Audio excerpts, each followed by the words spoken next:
I am Kesten Rono, and today is day 93 of A Course in Miracles. Happy birthday, Dad. Reviewing Principle 23. Miracles rearrange perception and place all levels in true perspective. This is healing because sickness comes from confusing the levels. Miracles rearrange perception. Okay, so we've been organizing something some way, and miracles help us rearrange our perception, how we are perceiving, and place all levels in true perspective. So, however we have been seeing is not the lens of miracles. So, we perceive differently, we notice things differently, and miracles thus order life, whatever it is that we have been seeing, into a new perspective. So, our perception changes so that we may have a new perspective. We want a new perspective on life by seeing differently. Miracles rearrange perception and place all levels in true perspective. Okay, why would that even be important? Well, remember, miracles are expressions of love. We are allowing ourselves to set aside what ails us and see life differently. That is, seeing life differently is that perspective. So, inviting miracles into your life is inviting an opportunity to see life in a way that you have never seen it before. And that's the biggest deal, that when everything else is cast with this new light, okay, I see a truer order to things. That's what miracles are offering. That right now we think it's important that we do whatever it is that we think it's important. But as we see differently and therefore understand innately the realm around us differently,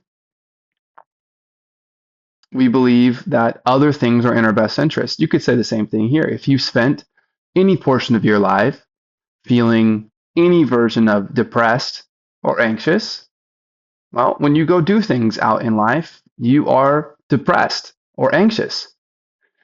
So you're carrying that energy with you throughout the tasks that you do. And maybe you've found some counsel and you felt relief. Okay, so now you feel relieved, right? Your depression and anxiety, the volume on them are turned down, or even a volume on some other feeling is turned up. Now you go outside and imagine it a perfect day, whatever you imagine that to be. Well, you are going to be perceiving life differently. That's a small example, I would imagine. And therefore, your perspective on what is possible is totally changed. If you've switched from, I'm worried about the future, or, my energy and my idea of the past and therefore who I am today is very low. And then you switch to something where you feel rejuvenated and you've got some vigor and you go out in the world. Well, fundamentally, you have a whole new perspective on life. Now, maybe how you're perceiving is the same, excuse me. You're a body and you're doing your thing.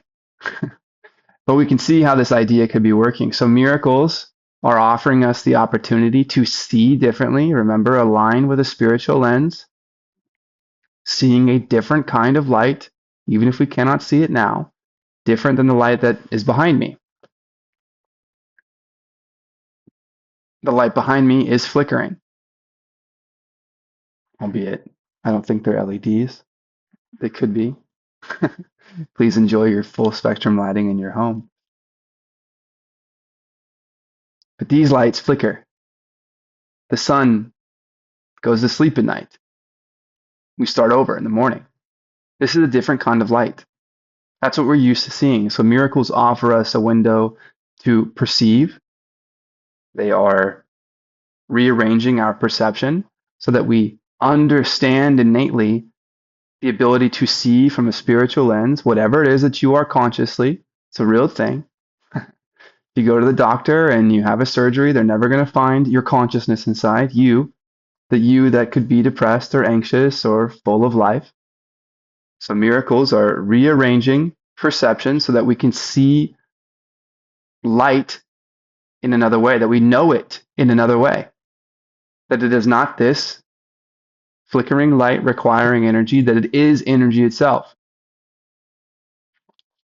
Miracles rearrange perception and place all levels in true perspective. Now, I don't know what levels are, but we can talk about clearly this is some organization of things, probably a hierarchy of needs or a hierarchy of, I don't know what you would call it when you don't need something, when you can see the truth. A hierarchy of truths. I suppose there is the truth or there is not. So a hierarchy of, I don't know, important investments, quests in life. And however life is different, well, that would be our true perspective, seeing in true vision. So we are aligning ourselves with the idea of truth as we accept the idea of miracles. Miracles rearrange perception and place all levels in true perspective. This is healing because sickness comes from confusing the level. Again, we could focus on the levels, then we'd get confused and then we would invite our sickness back. Or we can let the miracles come forth instead and help educate us on whatever levels specifically needs to mean. But we can extrapolate that to invest ourselves in ill ideas creates sickness. And what would be an ill idea, we would wonder, well, anything out of alignment with noticing our connection to God or to light or to strength, as we were discussing yesterday. But we're done with dis-ease. We declare that we would like ease in the form of perfect peace, perfect safety, freedom from worry, abundance, truth, love, patience, humility. We want to offer that to everyone. So we must become it, so we may give it. And when we realize that we are full and we can never give ourselves away because it is a blessing to give and to receive, from this angle, we are constantly charging ourselves with more of whatever it is that we want to be giving away, and that is seeing life through our holiness, I imagine. Miracles are seen in light, and light and strength are one. Lesson 93. Light and joy and peace abide in me. Light and joy and peace abide in me. Pleasant. Would you mind repeating after me, please? Light and joy and peace abide in me. Light and joy and peace abide in me. You think you are the home of evil, darkness, and sin. You think if anyone could see the truth about you, he would be repelled, recoiling from you, as if from a poisonous snake. You think if what is true about you were revealed to you, you would be struck with horror so intense that you would rush to death by your own hand, living on after seeing this being impossible. Do you hate yourself fundamentally? Do you fundamentally believe you are unworthy of even noticing what you are, making peace with it, or sharing peace? These are beliefs so firmly fixed that it is difficult to help you see that they are based on nothing. That you have made mistakes is obvious. That you have sought salvation in strange ways, have been deceived, deceiving and afraid of foolish fantasies and savage dreams, and have bowed down to idols made of dust. All this is true by what you now believe. I have chills. Yes, how can we accept this book as if we are sinless? Now, maybe you don't think of your life as fundamentally guilty or condemned, but can we see how incongruent those ideas are? Yes, you are who you are, however you have been. You, who I am speaking to. Whom, excuse me. You are how you are. You are. And now you're here and you're recognizing your here-ness. Do you want to live underneath however you have been, or is there something inside of you that you wish to recognize, even if you're afraid? Wouldn't it be far more beautiful to have whatever that is, even if you have no idea what it will be, what it will become? Are you afraid of being out of control? Well, what if what you stepped into was just an unknown realm of light? What if you were becoming more love and worthiness? Would you not want to offer this idea of peace and abundance with someone else? It is okay to notice yourself, is what I am saying. Today we question this, not from the point of view of what you think, but from a very different reference point, from which such idle thoughts are meaningless. These thoughts are not according to God's will. These weird beliefs He does not share with you. This is enough to prove that they are wrong, but you do not perceive this is so. Remember what we said when we reviewed Principle 23, that miracles, this expression of love, are helping us by rearranging our perception so we can see a true perspective. Where you and I are right now, we think that we are fallible. We are, well, what do you think of yourself? What word would you use? Would you go as far as to say hate? I offer you love back. Maybe you think that you are disgusting, or some event has been disgusting. Maybe you think that you're weak and you should feel shameful. Shoulda, coulda, woulda, right? We're living on a past idea, carrying it into the present, and letting it create a storm around us so that we can see no other way. When there is also peace here, someone else is feeling some other emotion. Have they not made mistakes? Or just not as bad as you? Or is it possible that you are feeling how you are and you have some idea, either originating from you or that you've adopted, you might imagine from the outside world, that says you need someone else's help at all time. You're bad, I'm good, sit down, raise your hand. And because you did something bad, you believe that's what you are forever. It's not true. You're many things.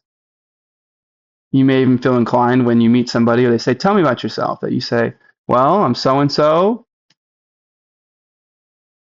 I'm X job, born wherever. And then you might look around the room at the person who asked you and say, what else should I say? We are revealing who we are, and we're allowing it to be from some perspective that has not existed before. So may your perception of you switch to be kinder, to be more loving, so that you're not defending something. You're not either degrading yourself that you must so that you can help somebody else. I should die here. This is my chance to be seen as some kind of martyr, that you would see death so that you can go help somebody. Then it might be valuable because you'll be redeemed.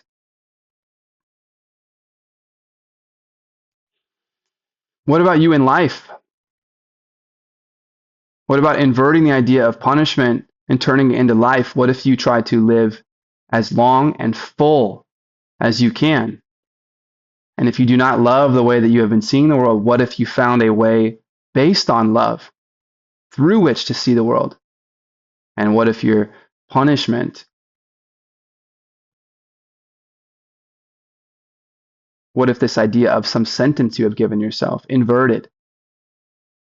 That rather than wanting something to end because you do not like how you feel, you accept the punishment of eternity. Eternity. What will your punishment be? Recognizing your own love so you may offer it to everyone else. if you think you are unworthy,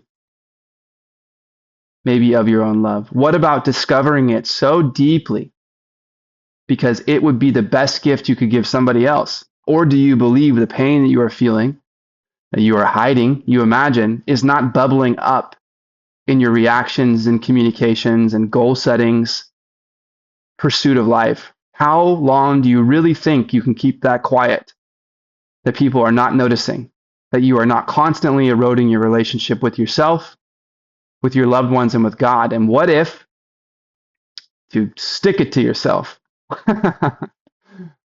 you said, well,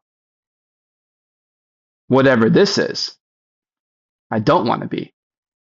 And what if that was your first clue to noticing that there's some other way that you wish you were?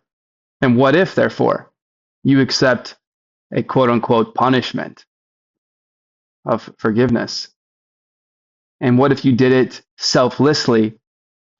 That the one thing you wanted to offer yourself, set that aside. God, I'm confused. Or someone whom you love who looks to you, a child, a partner, parent, sibling, someone you mentor. What if you wanted to offer them the truest example of possibility and love in life? Now is your chance. Light and joy and peace abide in you. Please show me. The self you made is not the Son of God. Getting ahead of myself. We can summarize from before by saying the beliefs that you're holding are not God's will. They're not his thoughts. They are weird by comparison. They're not normal in the realm of heaven. So he does not share these thoughts with you. He doesn't wish them for you. They're yours. You are a mind and imagination. He's given you light, and you can build in darkness, and you have. That's okay. Why? Light and joy and peace abide in you. God knows it fundamentally, and it is his will that you will remember. So, that God does not believe these things for you, this is enough to prove that they are wrong, even if you can't see it. Why would you not be overjoyed to be assured that all the evil that you think you did was never done, that all your sins are nothing, that you are as pure and holy as you were created, and that light and joy and peace abide in you?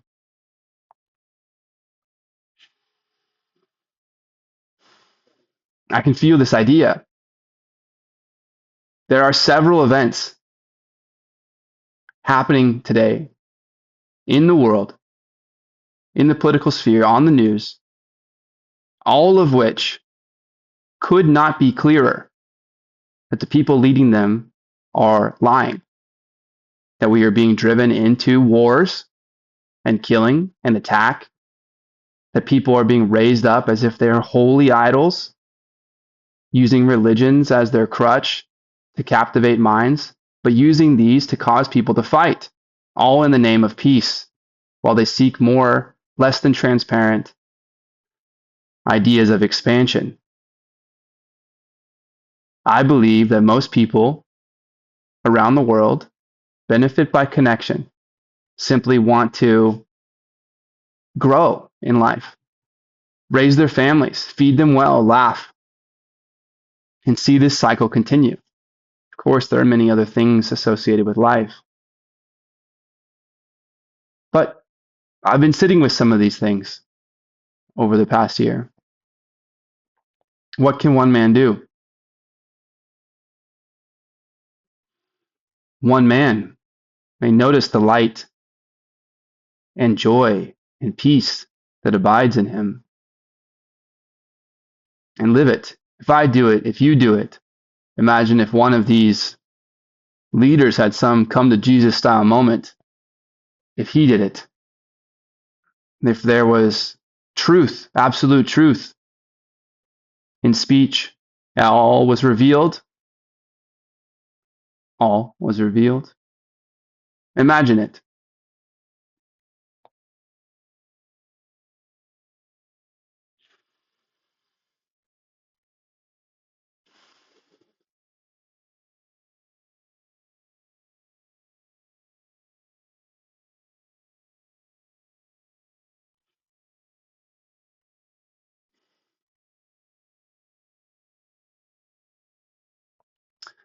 Bombing of children's schools makes me sad. That would be the easy statement to say.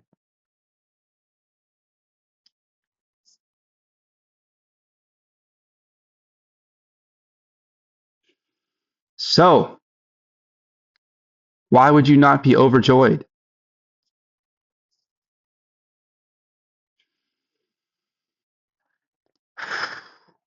To be assured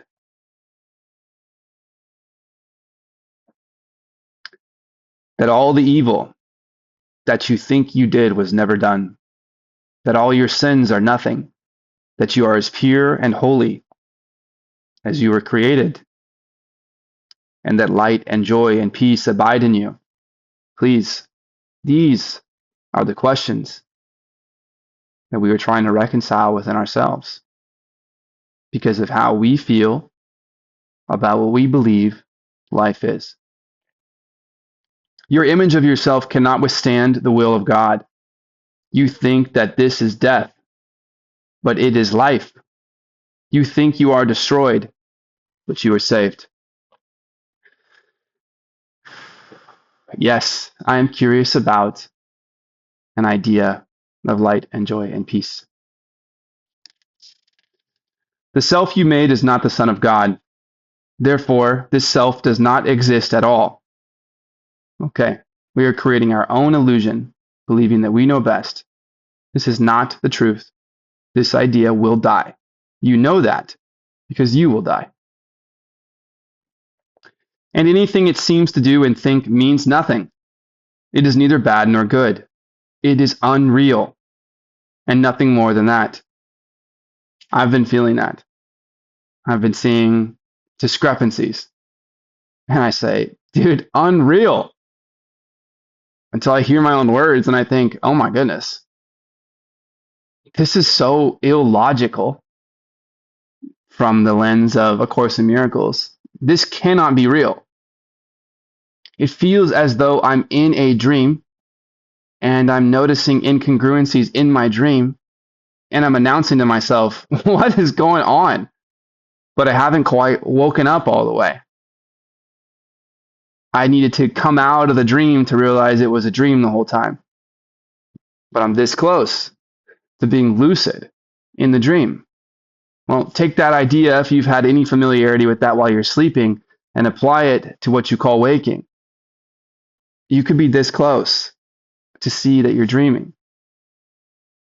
That what reality is not the one that where you wake up in a dream where you have physical sensations and now I know I'm back to real life.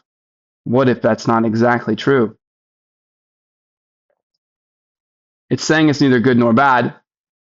I'm not telling you to take your life for granted because this is a beautiful thing in whatever system we've created.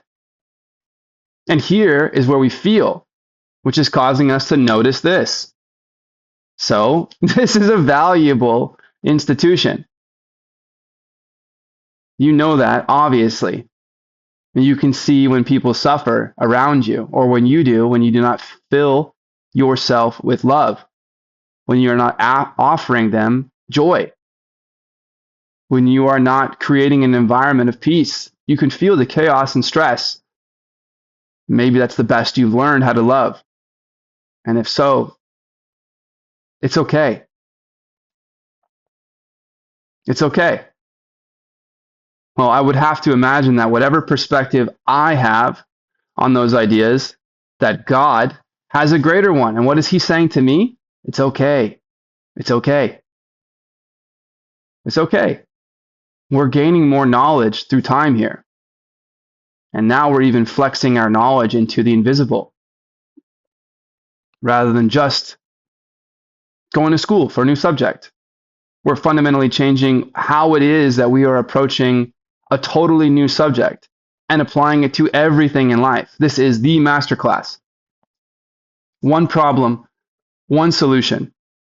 You are separate from yourself. You are separate from God.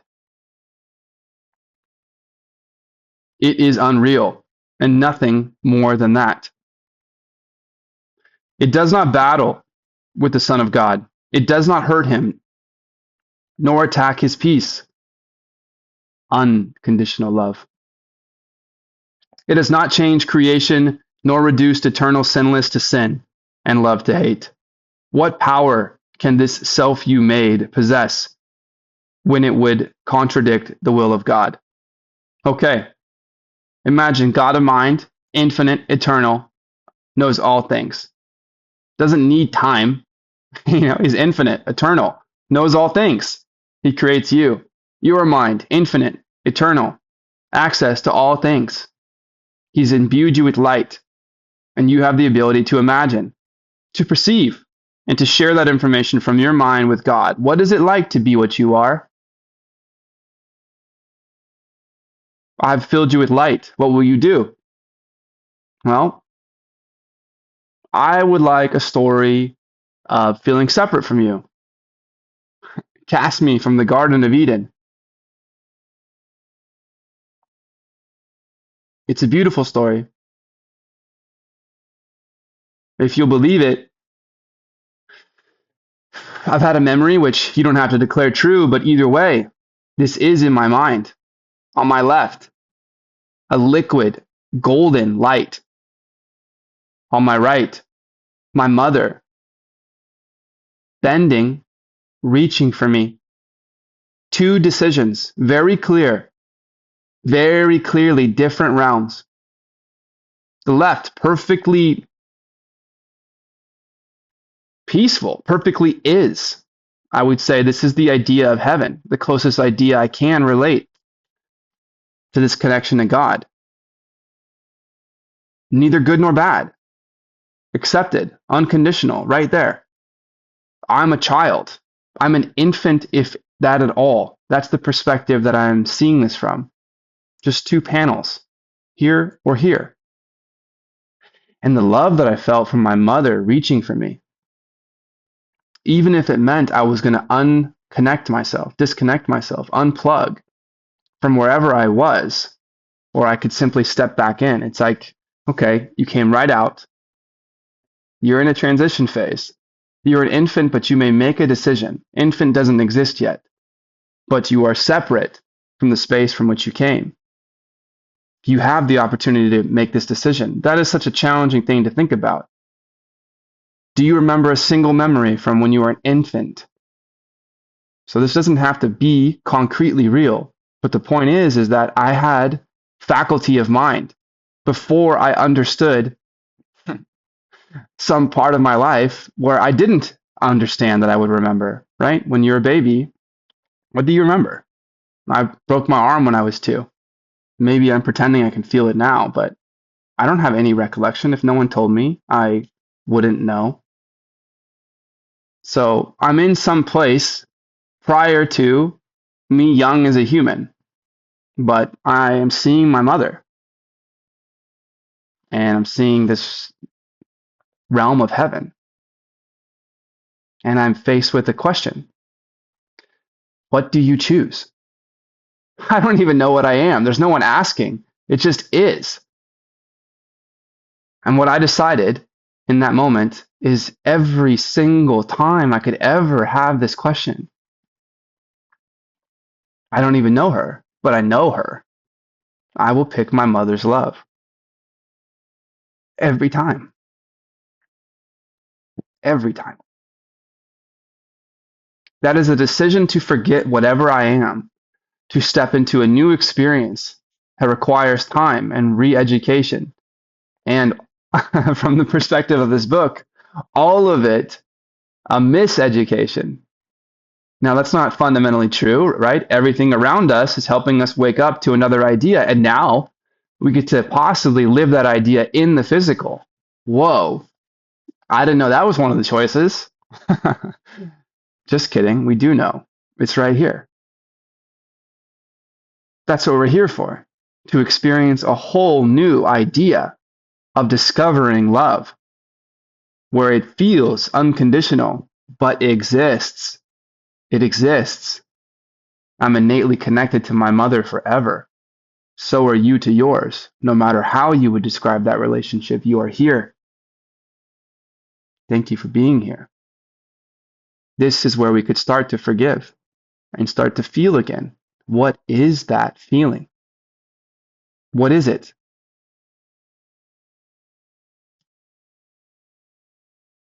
It's a clue to what love is.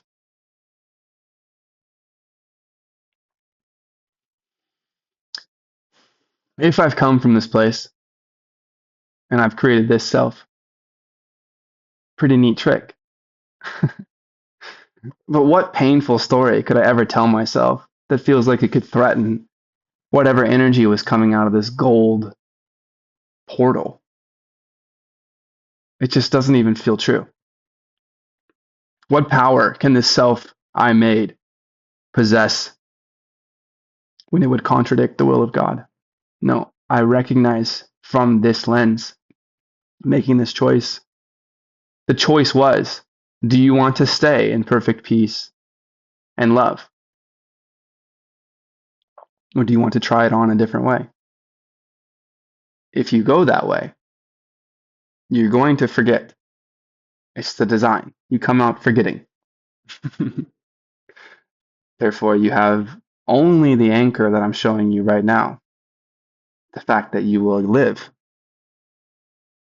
the fact that you know love before you're born. Are you ready? That's the will of God. Your sinlessness is guaranteed by God.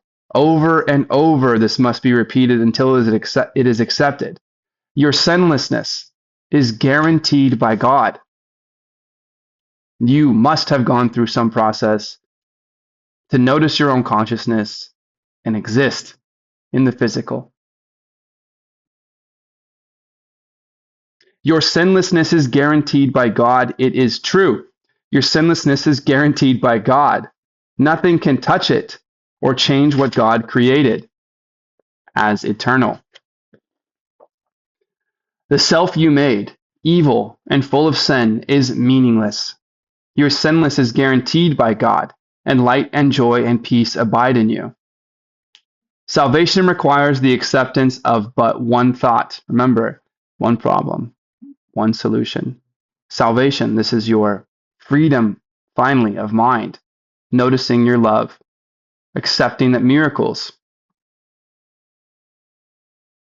are reorganizing your perception and thus your perspective on everything that you do moving forward.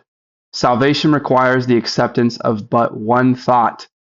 You are as God created you, not what you made of yourself. I suppose this is the answer to the horrors that we notice in life, reflections of the horrors in ourselves, what we are afraid of. That's what we have made of ourselves. Our key to salvation is realizing we are what God created us to be. Salvation requires the acceptance of but one thought.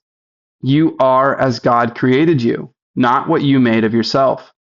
Whatever evil you may think you did, you are as God created you. Whatever mistakes you made, the truth about you is unchanged. Creation is eternal and unalterable. Your sinlessness is guaranteed by God. You are and will forever be exactly as you were created. Light and joy and peace abide in you because God put them there. Do you accept this? Or does this feel challenging? A statement like, whatever evil you may think you did, you are as God created you. Ah, well, then God created me evil. Do you really think God made you depressed? That's what he would want.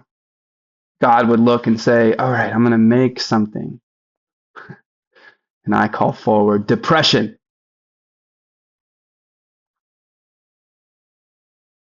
Do you think that life comes out of depression? Does the word even fit an idea of life? Depressed life. We have to let ourselves relax. We don't have to, but you're here if you are. And if you are, you are. We're curious about seeing life differently, which means we quote unquote must except that means we will see ourselves differently.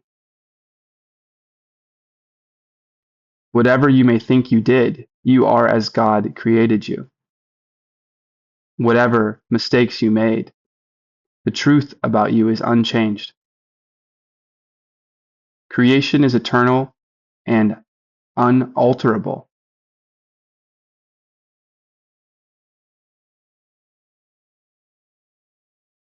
You are and will forever be exactly as you were created. Light and joy and peace abide in you because God put them there. In our longer exercise periods today, which will be most profitable if done for the first 5 minutes of every waking hour,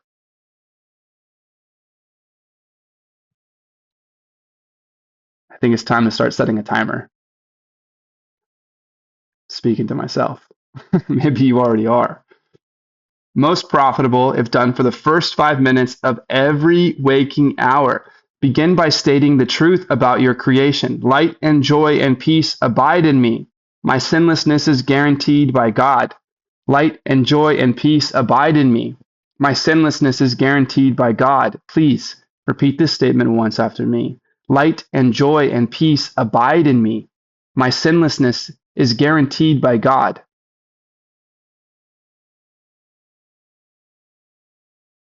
Light and peace and joy abide in you. Your sinlessness is guaranteed by God. Then put away your foolish self-images and spend the rest of the practice period in trying to experience what God has given you in place of what you have decreed for yourself. What has God given you? Separate that. Notice it from whatever you are declaring. No, not that. It's not for me. You are worthy. You are what God created or what you made. One self, capital S, is true. The other is not there. One self is true. The other is not even there. You are what God created or what you made. You get to decide. Try to experience the unity of your one self. Try to appreciate its holiness and the love from which it was created. Try not to interfere with the self which God created you by hiding its majesty behind the tiny idols of evil and sinfulness you have made to replace it.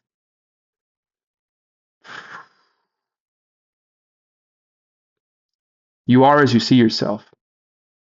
So try to experience the unity of your one self. Try to appreciate its holiness and the love from which it was created. Try not to interfere with the self which God created as you by hiding its majesty behind the tiny idols of evil and sinfulness you have made to replace it. Let it come into its own. Let it happen. Let it happen. Notice how you feel, set it aside, see what is there. Let it happen. Let it come into its own. Here you are. This is you. And light and joy and peace abide in you because this is so. You may not be willing or even able to use the first 5 minutes of each hour for these exercises. How did you know I was going to go walk the dog? Get a coffee. Try, however, to do so when you can. Oh, dang. At least remember to repeat these thoughts each hour. Light and joy and peace abide in me. My sinlessness is guaranteed by God. Please say it. Light and peace and joy abide in me. My sinlessness is guaranteed by God. Again, all together. Light and joy and peace abide in me. My sinlessness is guaranteed by God. Light and joy and peace abide in you. Your sinlessness is guaranteed by God. Then try to devote at least a minute or so to closing your eyes and realizing that this is a statement of truth about you. So if you can't hit every hour and you can't carve out a longer period of 5 minutes or greater, at least you can walk around when you remember and say, light and joy and peace abide in me. My sinlessness is guaranteed. And if you're not driving and you're not in a work meeting where you can't look sleepy, it's okay. But if you may, close your eyes and realize that light and joy and peace abide in me. My sinlessness is guaranteed by God. Realize that this is a statement of truth about you. If a situation arises that seems to be disturbing, quickly dispel the illusion of fear by repeating these thoughts again. Should you be tempted to become angry with someone, tell him silently, light and joy and peace abide in you. Your sinlessness is guaranteed by God. You can do much for the world's salvation today. You can do much to bring you closer to the part in salvation that God has assigned to you. And you can do much today to bring the conviction to your mind that the idea for the day is true indeed. Light and joy and peace abide in you. Your sinlessness is guaranteed by God.